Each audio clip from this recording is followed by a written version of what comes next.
Assalamualaikum warahmatullahi wabarakatuh.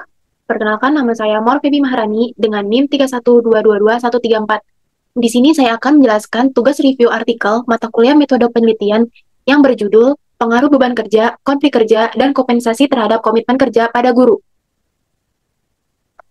Yang pertama, di sini kita akan membahas ada pendahuluan, tinjauan pustaka, metode penelitian, hasil dan pembahasan, dan yang terakhir ada kesimpulan dan saran.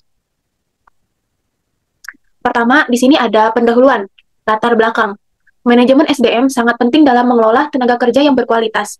Faktor-faktor seperti beban kerja, konflik kerja, dan kompensasi memiliki peran besar dalam menciptakan kenyamanan kerja dan meningkatkan komitmen kerja pegawai, khususnya guru. Penelitian ini dilakukan di Sekolah Maitreya Wira, Palembang sebagai objek studi. Selanjutnya ada rumusan masalah. Rumusan masalahnya yaitu, apakah beban kerja, konflik kerja, dan kompensasi berpengaruh terhadap komitmen kerja guru? Selanjutnya ada pertanyaan penelitian, ada 3. Yang pertama yaitu, bagaimana pengaruh beban kerja terhadap komitmen kerja? Kedua ada, bagaimana pengaruh konflik kerja terhadap komitmen kerja? Dan yang terakhir ada, bagaimana pengaruh kompensasi terhadap komitmen kerja? Selanjutnya ada tujuan penelitian, yaitu untuk mengetahui pengaruh beban kerja, konflik kerja, dan kompensasi kerja terhadap komitmen kerja guru. Di sini ada tinjauan pustaka, ada 4. Yang pertama yaitu komitmen kerja, yaitu sebagai variabel Y, yaitu komitmen kerja adalah perasaan identifikasi, loyalitas, dan keterlibatan yang ditujukan oleh karyawan terhadap organisasi. Ada 3 bentuk komitmen kerja. Yang pertama yaitu afektif, selanjutnya ada berkelanjutan, dan terakhir ada normatif. Selanjutnya yang kedua yaitu ada beban kerja, yaitu variabel X1. Beban kerja adalah banyaknya kewajiban atau tugas pekerjaan yang harus diselesaikan dalam waktu tertentu. Indikator beban kerja ada 3. Yang pertama ada kondisi pekerjaan, selanjutnya ada waktu pekerjaan, dan terakhir ada target pekerjaan.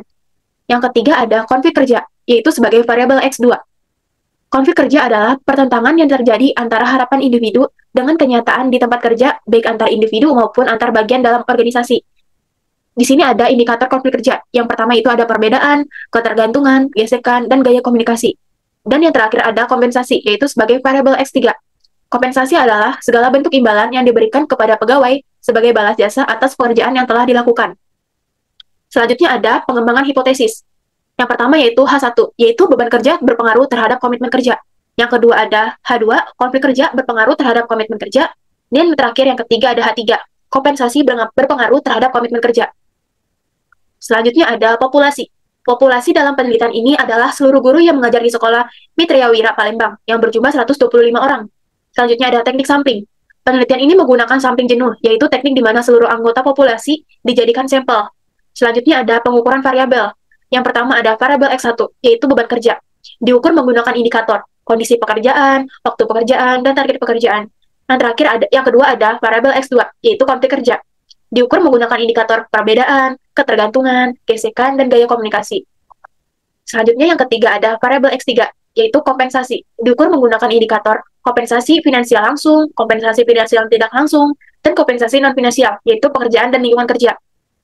Dan terakhir ada variabel Y, yaitu komitmen kerja. Diukur menggunakan indikator komitmen afektif, komitmen berkelanjutan, dan komitmen normatif. Selanjutnya ada alat analisis.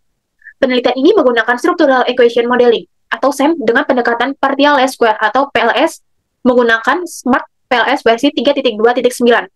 Alasan penggunaan SEM PLS adalah karena metode ini cocok untuk menguji hubungan antar variabel laten, atau yang tidak terukur langsung, serta dapat digunakan pada jumlah sampel yang relatif kecil dalam distribusi data yang tidak normal.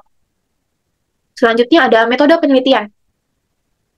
Yang pertama ada uji validitas. Ada 2 uji validitas. Yang pertama ada convergent validity, menggunakan nilai outer loading, yaitu indikator valid jika loading lebih besar dari 0,7. Yang kedua ada discriminant validity, yaitu menggunakan nilai HTMT, atau heteroid monoteroid ratio, valid jika lebih kecil dari 0,9. Selanjutnya ada uji reliabilitas, yaitu menggunakan Cross-Batch Alpha dan Composite Reliability atau CR. Semua variabel memiliki nilai lebih besar dari 0,7, berarti reliable. Contohnya, beban kerja CR-nya 0,989, komitmen kerja CR-nya 0,918, kompensasi CR-nya 0,956, sedangkan konflik kerja CR-nya 0,879. Nah, beban kerja, komitmen kerja, kompensasi, konflik kerja CR-nya itu lebih besar dari 0,7, berarti reliable. Selanjutnya, hasil dan pembahasan. Yang pertama ada hasil variabel. Yang pertama yaitu beban kerja.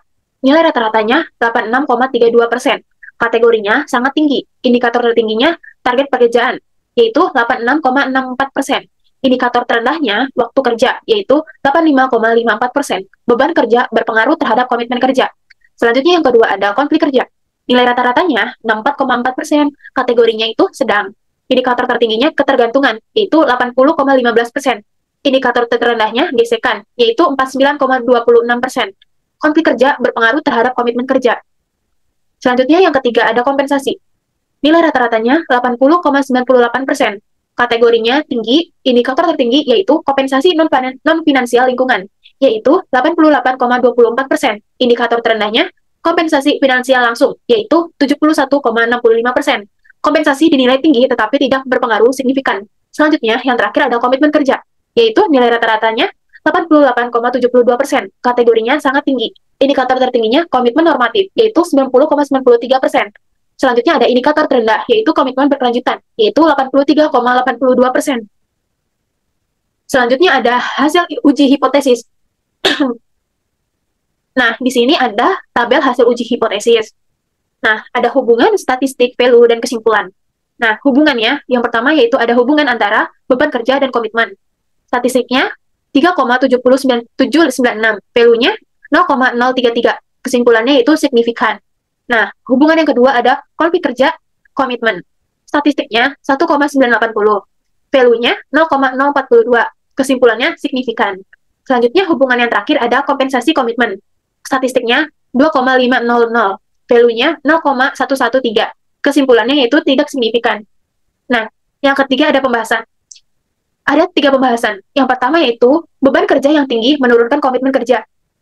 Guru yang memiliki terlalu banyak tugas merasa terbebani dan kurang memiliki loyalitas terhadap institusi.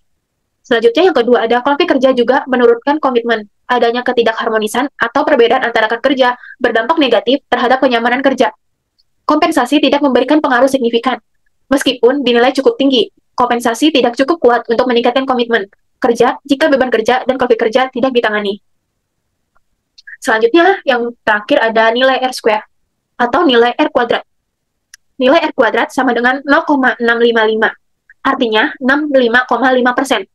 Variasi dalam komitmen kerja dapat dijelaskan oleh beban kerja, konflik kerja, dan kompensasi. Sisanya, 34,5% dipengaruhi oleh faktor lain di luar model, misalnya gaya kepemimpinan, budaya kerja, dan lain-lain. Nah, terakhir ada kesimpulan dan saran. Kesimpulannya yaitu penelitian ini menyimpulkan bahwa beban kerja dan konflik kerja berpengaruh negatif dan signifikan terhadap komitmen kerja guru.